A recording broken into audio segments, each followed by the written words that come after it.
Hey everyone, welcome to News to Astonish, where we discuss comics, movies, games, and more. I'm Ronnie, reminding you to hit that subscribe button and like for more comic book goodness. The time has come for me to review The Amazing Spider-Man number 800. This comic was highly anticipated and everyone is just so excited to read about it, including myself, and I can't wait to review about it. Now that the comic book itself has already flown off the many shelves of comic book stores, and just about the majority of you have probably already read this issue, I think it's about time we discuss and review this issue. Full disclosure, I won't be going into full detail about this issue because it's about 80 pages long, so I will only be hitting the major plot points, talking about my favorite parts of the issue, and of course there will be spoilers. There are chapters in this issue and I am going to be summarizing this issue as I progress with the recaps and review, and then talk about my thoughts in the end. With all that being said, on to the recap and review right after the intro.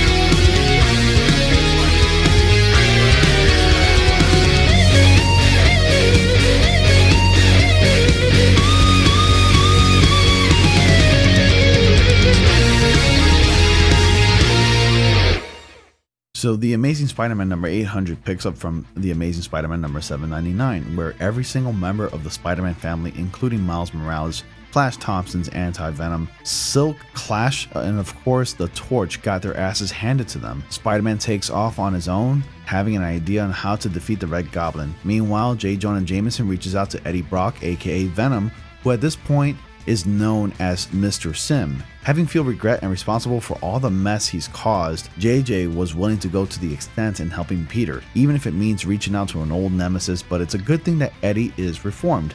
Venom catches up with a surprise Mary Jane, but he's only there to protect her. Little Normie Osborn shows up at Aunt May's, but he's not there for some tea and cookies. He's there to kill Aunt May, as requested by the Red Goblin. Suddenly, Dr. Octavius shows up and catches Normie by surprise. Meanwhile, Venom, Spider-Man, and Mary Jane are still holding off the Red Goblin. It's not going all too well for them since the Red Goblin is way too strong. Red Goblin takes off and Venom decides to tap out in this fight. Suddenly, one of my favorite moments happens in the next panel. Spider-Man is back in black, baby. It's not my favorite iteration of the black costume, but it's cool to see him back in the costume. Meanwhile, all the Spider Friends are in critical condition and are being treated at the hospital. Surprisingly, J. Jonah Jameson intervenes and shows up controlling a Spider Slayer. Spider-Man shows up, but he thinks he's too late. In the next panel, we see the Doc Ock has taken the bullet for May, buying Doc Ock a clean slate. Moving forward, we cut to the confrontation between the Red Goblin and the Osborns. After Little Normie realizes what the Red Goblin's true intentions were,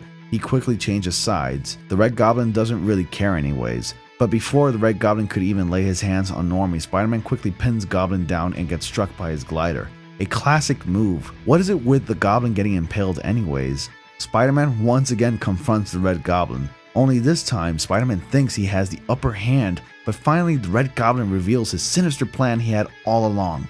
Spider-Man realizes the Red Goblin hasn't really killed anyone Peter has ever cared about, so he thinks he's in the clear. Turns out the Red Goblin has planted shards in everyone Peter has ever loved, and in just a snap, the Red Goblin could kill them all. As soon as the Red Goblin snaps his fingers, he realizes he's not feeling all the victim's agony, pain, and screams. Spider-Man realizes it was all Brock's idea to use that little anti-venom he had left to remove those shards from everyone else that was tagged by the Red Goblin.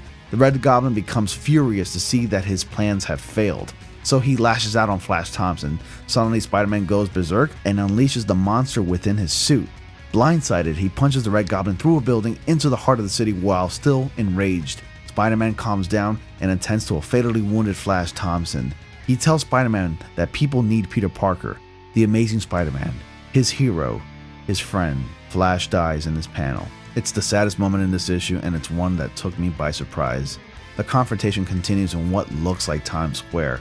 The Red Goblin just attacks everyone in sight. Just before Spider-Man is about to die from strangulation, Spider-Man tells Goblin that everyone will think that Carnage defeated Spider-Man, not the Green Goblin.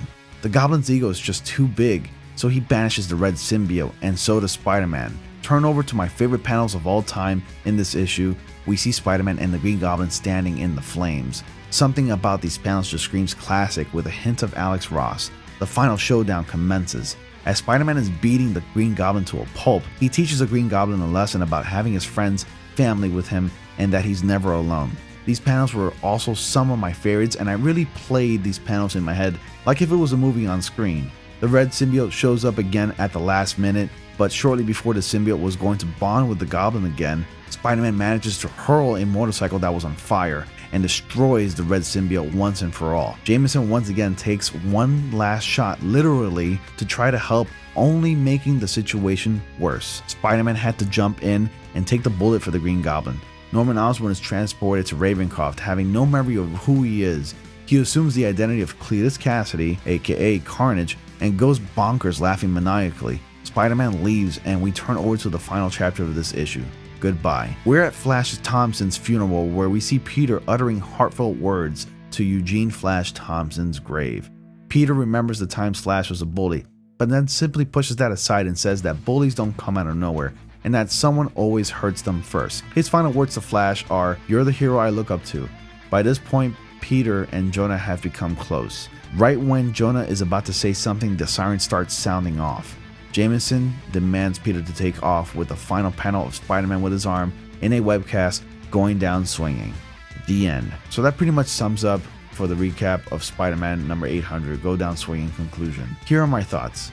I believe this comic book was amazing, pun intended. It will certainly go down in history as one of the greatest Spider-Man issues ever made. For an 80-page spectacle, this story mostly feels small and personal more than anything else. There are no multiverses, no guest appearances from non-Spider-Man characters, other than the loved ones from Peter Parker's life, no world domination plot, and other nonsense. It's just a story about a man who gains power and uses that power to seek revenge against his own arch nemesis. It's as simple as that. Does it justify the 80 pages? I say it certainly does, the more the merrier. This is a great issue and one to be certainly remembered. Before Dan Slott's farewell in Amazing Spider-Man number 801. Everything about this issue certainly screams worth it, especially the cover art by Alex Ross, which is gorgeous to look at. Certainly is a beautiful cover art. Definitely worth the $10 price tag, and I definitely urge you to pick up this issue if you have the chance, because it's really hard to find right now. You'll probably see it online for probably twice the price or even more, because people want to resell this issue, most likely. Guys, overall I had a great time with this issue. I loved the many facets of this issue, from the artwork to the dialogue to the rich detail and colors to the plot, and of course the heartfelt ending, which to me felt really real and evoked a lot of emotions, especially with Peter Parker's final words to Flash Thompson. I'm going to give the Amazing Spider-Man number 800 5 out of 5 stars. That was my recap and review, guys. What did you guys think of it? Have you had your chance to pick up the issue? Have you read the Amazing Spider-Man issue number 800? Let me know your thoughts in the comment section below. Guys, don't forget about the giveaway I got going on. It's for Spider-Man PS4 Collector's Edition with the prequel comic book novels, the collector's box, and a third bonus giveaway for Spider-Man Standard Edition if I reach 700 subscribers by August 31st. Plus, I got the Avengers Infinity War Blu-ray giveaway going on as well. Don't forget about that. And a new giveaway recently announced for Pokemon Let's Go Pikachu and Let's Go Eevee. So please be sure to subscribe, like, and comment, and click on bell notifications so you don't miss anything. And as always, everyone, I will see you all in the next comic panel.